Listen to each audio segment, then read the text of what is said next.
Magandang hapon po sa inyong lahat mga kapatid. Nandito na naman ako nagbabalik ngayong hapon. Panibagong araw. At isa pa, kumusta na po kayo? Ito, kakarating ko lang. Ako inaantok. Araw ng Huwebes. Kailangan ko na mag-prepare. Magsasambal naman ako mga kapatid. Kamusta na kayo?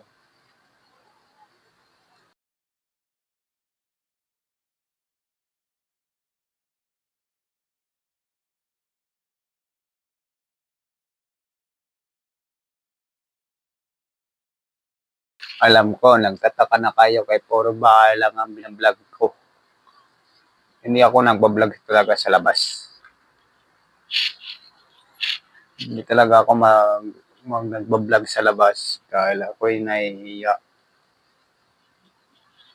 Nahihiya naman talaga ako mag-vlog sa labas, mga kapatid. Mahihain talaga ako.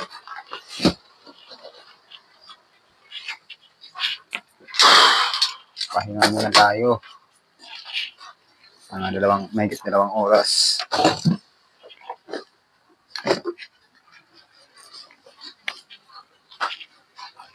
Daw.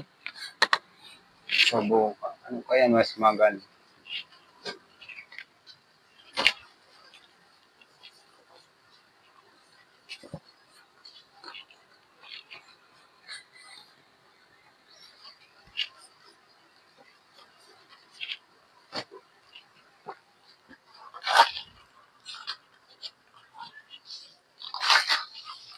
Gusto ko sanang bumili ng gitong bulb. Ang problema lang, wala akong budget pa. Paano kaya kung gawin ko? Malakas akong paghihiraman na mahalaga ng 5,000 eh. Kung meron lang, walang problema sana.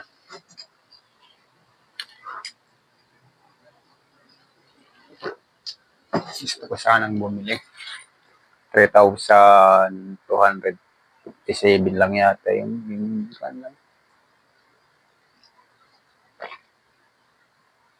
kasi pag kumukuha ako ng camera, kung nagbablog, kung nilalakad ako, ang likot. Malikot kasi ito eh.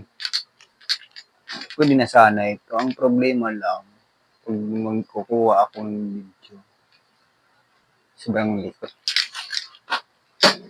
Walang problema. Sana kung ilang kamay ko pasmado. Shoutout na lang sa'yo. Painting pala siya. Gumagawa siya ng painting. Kung mapanood mo ito, tol, bro, shoutout na kita dito sa vlog ko. Sana magkita tayo balang araw. Ang kuwang ko lang, ang layo mo kasi. Sa bowl ka kasi.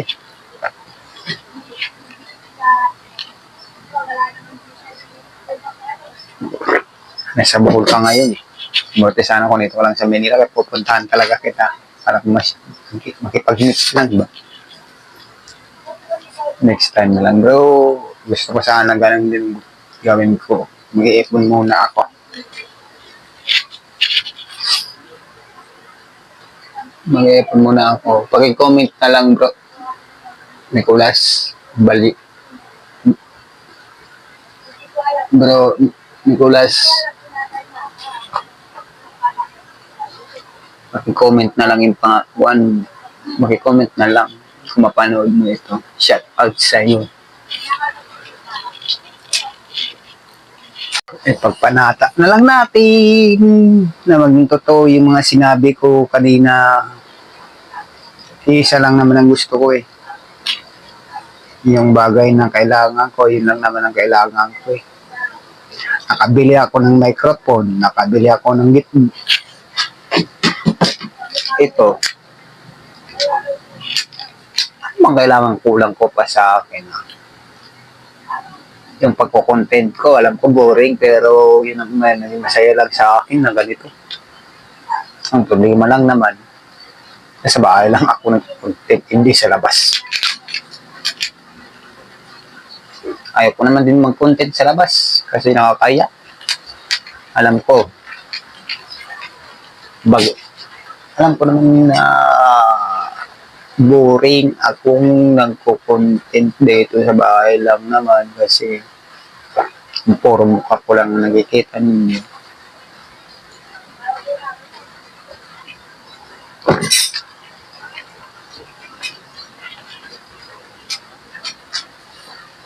Wala, ganito talaga ang gusto ko eh.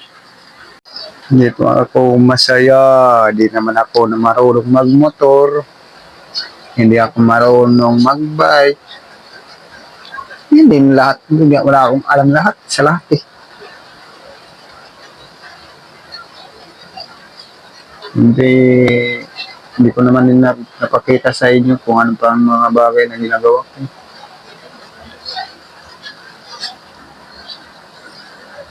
Kung dito naman sa bahay, ayoko may magpakita din kung anong yan dito sa loob ng bahay. Dahil puro kalat lang naman nandito. Mamayang alas 7 pasado o alas 6 pasado, magpe-prepare na ako para pumunta na sa may kapilya kasi alas 7:30 pumapasok na ako sa may loob para muna langin hanggang umabot ng 45, alas 7:45 nag-umpisa na. Tapos bantayan pala namin ngayon araw. Shout out pala sa inyo Kuya Ray, Raymond, Amarbin at Karinold. Pasensya na po kayo kasi hindi na ako nakakadalo sa mga gawain kasi palaging busy. Hindi ko na alam po kung may mga gawain pa ba kasi hindi naman din kuwan. Wala na naman titiks eh. Tapos, ngayong Sabado, team building. Kita-kita na lang tayo pero bawal eh. Sa social media yun. Pero kailangan lang natin i-respeto yung mga sasabihin nila kasi bawal talaga yun. Kailangan lang natin sumunod mga kapatid. Kasi mahirap na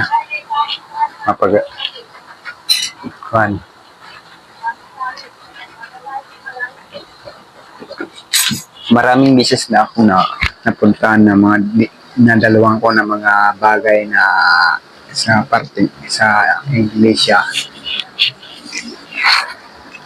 Mga okasyon ba? Pero yun, bawal talaga yun i-upload. Maliban lang kung pwede. Kailangan yun talaga magsabi doon sa mga nakakaalam kung pwede.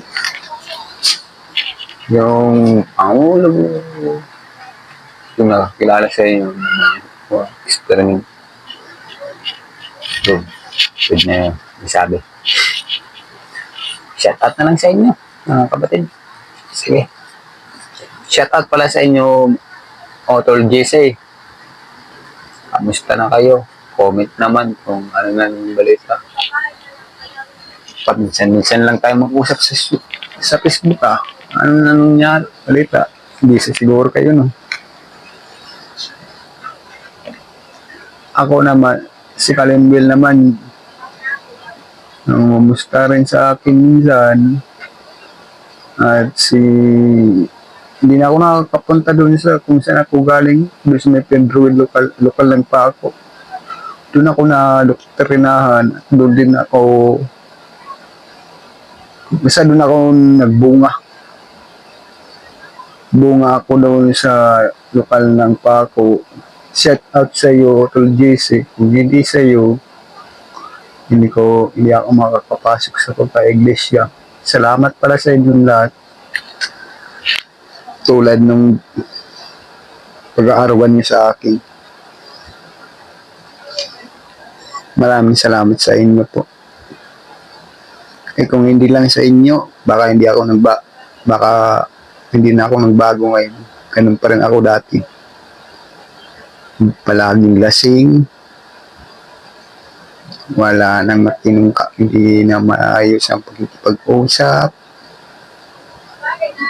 palaging irritable, mainitin ang ulo, ako dati.